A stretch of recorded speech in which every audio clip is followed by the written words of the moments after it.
The Tutankhamun technique in hip arthroscopy. We have no disclosures. The patient's arms are placed in an X or figure of 8 position, covered with egg crate to protect the bony prominences. A blanket is placed on the patient's upper body, and posteriorly duct tape is utilized to perform the technique. As you see here in the video, we are positioning the patient in the modified supine position with a blanket placed on the upper body, and the industrial tape is placed in an X or figure of 8 position. It's very important to assure that the hands and IV lines are free of this wrapping technique.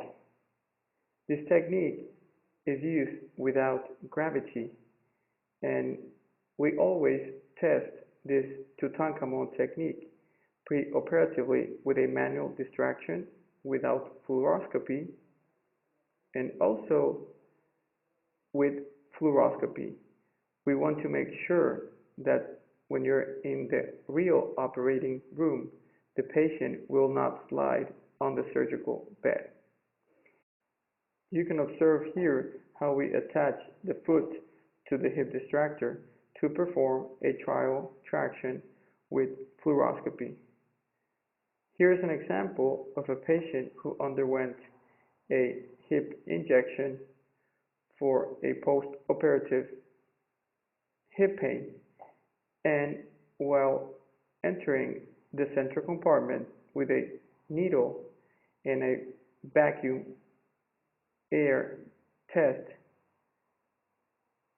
you can observe how this distraction is performed with adequate space in your hip joint, and the patient has not moved at all from the OR table.